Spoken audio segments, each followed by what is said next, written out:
Right now on WHS 11 News at 5, it's the first day of jury selection for the second trial in the murder of Crystal Rogers of Bardstown.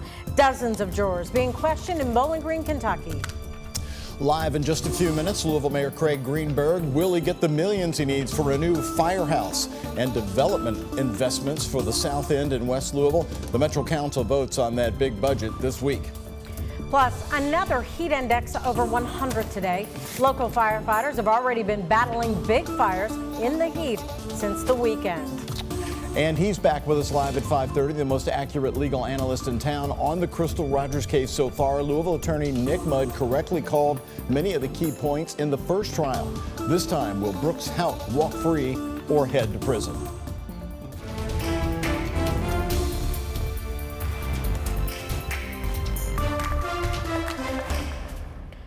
Jury selection for the second trial of the Crystal Rogers murder case started this morning, and the number of potential jurors is being whittled down in an effort to get started. Thanks for joining us at 5. I'm Connie Leonard. And I'm Doug Proffitt. It's the trial of the decade, the murder mystery that has captivated Kentucky starting on that 4th of July weekend nearly 10 years ago now. Crystal's ex-boyfriend, Brooks Houck, and alleged accomplice Joseph Lawson are going to be tried together.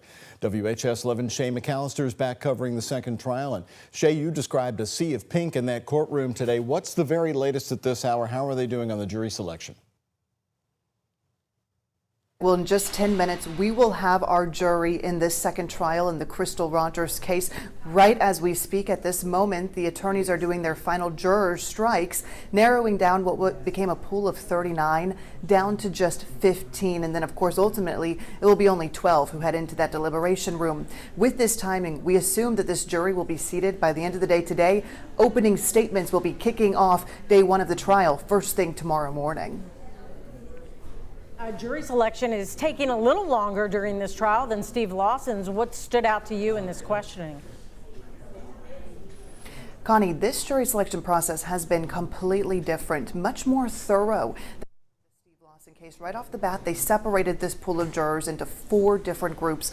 The first group was, I've never heard of this case, I don't know anything about it. Second group was, I've heard of the case, but I don't know details and I don't have an opinion. The third group was, I've heard of the case, I know the details, but I don't have an opinion. And then the fourth group was, I've heard of the case, I know the details, and I do have an opinion. And then they questioned jurors individually, asking things like, how do you know about this case? Multiple jurors said they saw it on social media, they listened to our podcast, or they read an article somewhere. Others said that they don't really know about it, but they've heard coworkers talking about it, or maybe they've heard something about it at church. You can tell just how widespread this case is in the state of Kentucky, because even 90 minutes from Bardstown here in Bowling Green, there's a lot of knowledge about this case.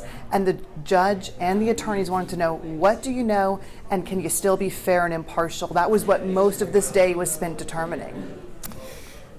Shay, I was looking at the information that has been posted on our blog at WHAS11.com, which is coming out of your all's reporting from the courtroom. I was struck that the prosecutor said, we have not located the victim.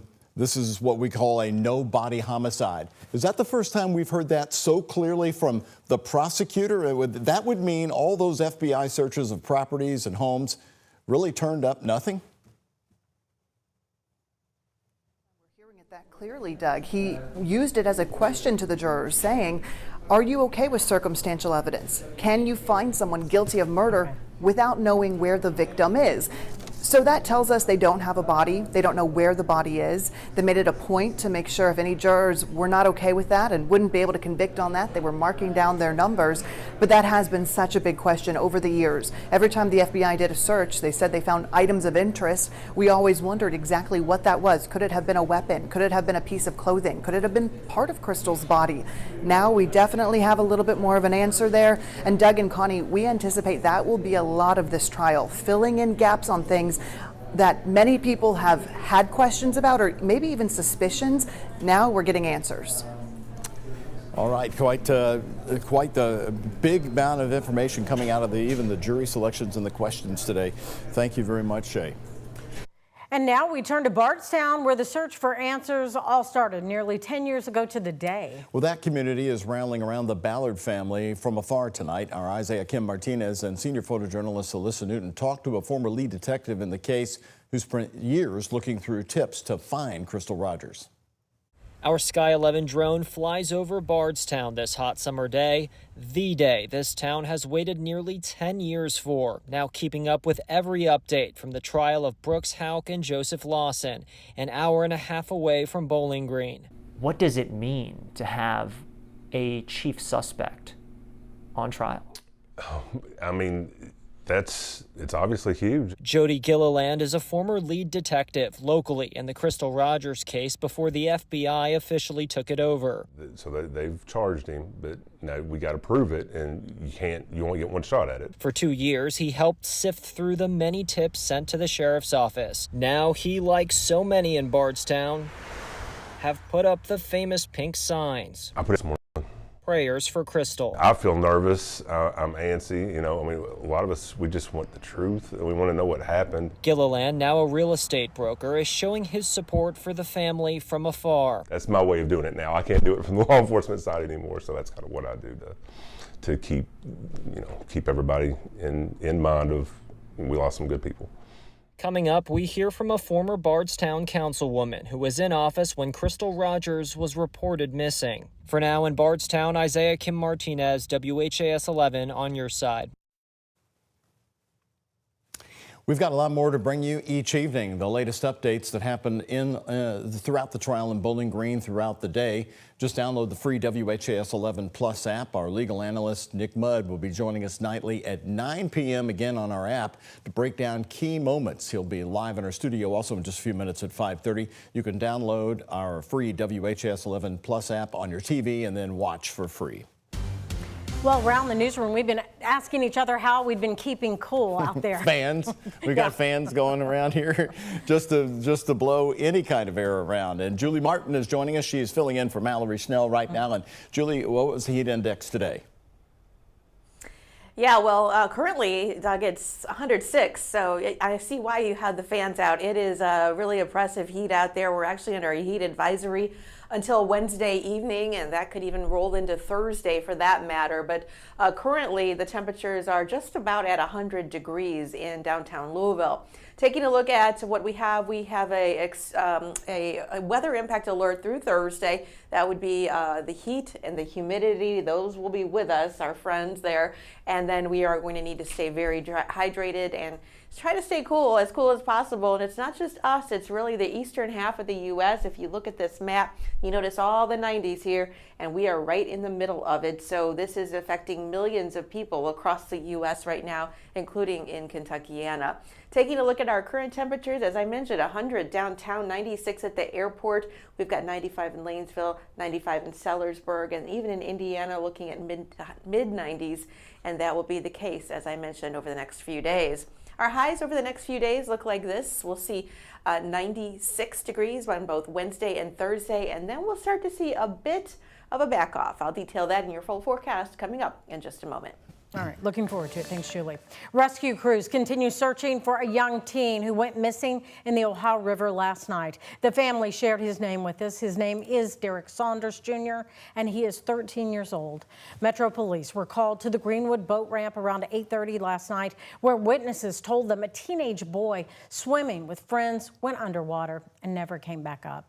PRP and Louisville Fire sent divers in the water attempting to find him and suspended the search overnight. They were back there by daybreak this morning. LMPD's air and river units are handling this search.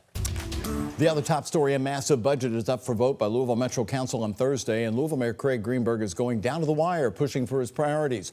One big request that seems to have little opposition so far, funding for new positions at LMPD, Louisville Fire, and EMS. His other priorities include a new first responder drone program, additional funding for the new community care campus to provide medical services to the homeless, and $3 million worth of new development funds for the East End, the South End, and West Louisville to attract businesses, spur economic investment, and pay for infrastructure projects. And the mayor is here now to give us an update on what may live or die on the budget. Mayor, I know one big project you want is to replace fire station number 23 Iroquois Park to actually so they can accommodate the female firefighters in our city. That one's so old. That'll be about, what, $3 million? Do you think you'll get that new firehouse? I do believe I will. Metro Council has been incredibly supportive of the fire department. I've been since my first day in office. It'll be $3 million this year, $3 million next year. I mean, to think about it, we have not built a new fire station in Louisville in over 15 years. This is one of those areas where it's past time to do the right thing, to support our first responders. We're doing that in many different ways in this budget. And Mayor, I just talked to Councilman Kevin Kramer live at 4 o'clock, and he was very complimentary of the budget. He said they didn't have to change a lot. That must make you feel good. I want to ask you about this drone program for first responders. We know how it could certainly help police, but really it's going to help firefighters because they'll be located close by? Yeah, that's right. I mean, as technology improves, we need to find ways in Metro government to make our government services better, more efficient, and in this case, safer for first responders. So if you think about a firefighter who can have a drone at the scene of the fire before they even arrive, they'll know where they need to fight that fire. They can keep it up during the extent of the entire time they're there. Same thing with crime scenes as well. If a drone can get there before a police officer, maybe they can catch the perpetrator. Maybe they can identify certain things so that, one, the officer is in a safer position going in and has a better idea of how to respond before they even get to the scene. So they could sort of be the first safety alert. Hey, that's the goal. Don't go in. That's exactly right. So we're going to start this on firehouse roofs. Ultimately, we'll have the whole city covered. We're going to start now with just a few.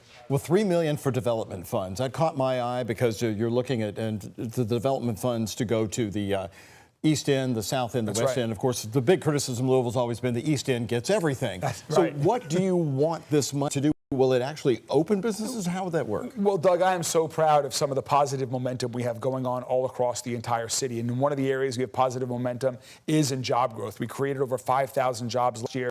We're doing wonderful this year. There's going to be a great economic development and jobs announcement later this week.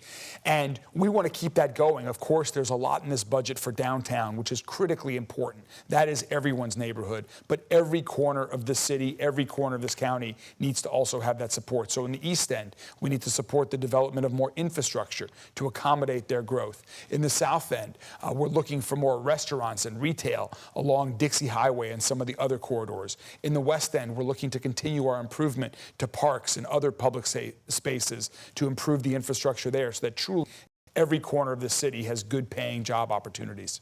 I know Kevin Kramer was very complimentary of that as well, that you wanted to spend that money in other areas besides just downtown. While we've got you here, we got to ask you, you're having this big celebration coming up this weekend. You're kind of the bridge in the gap between U of L and Tom Jurich. That's right. Bringing the former athletic director back. How did you get involved in this? Well, I'm all about bringing our city together and moving forward. That's what I'm trying to do with our budget, and that's also what I'm trying to do in other areas as well. And Tom made such a positive impact for the university, for our athletics department, but also for the entire city. Think about where we are now as a result of some of the investments that Tom and U of L athletics were able to make during his tenure. And so I'm really excited. I've known Tom for a long time. I think very highly of him. And I'm excited to be working in partnership with U of L to have a special ceremony Saturday at 10 a.m. Was this something he asked you to broker? Because I know there was that one attempt to get him hired before they hired Josh. No, Tom did not ask for this at all. There were other people who put this idea in my head. I reached out to the university. I'm very proud to be working with President Bradley, athletic director Josh Hurd, both of whom Josh knows Tom particularly well. They work together. They're supportive. They're going to be part of this ceremony to honor Tom in a special way, and so I'm excited for this on Saturday morning. It's time to move forward as a community, as a city. U of L athletics is so important to our city, and I think this is one great way to do it. Okay. Thank you very much. Good luck with your budget Thursday. You must be encouraged to hear that they're not really changing much, which is unusual. It's been great to work with Councilman Kramer and Winkler, who are the chair and co-chair of the Budget Committee, and I'm excited and optimistic. All right. Thank you, Mayor. Thank you. Well,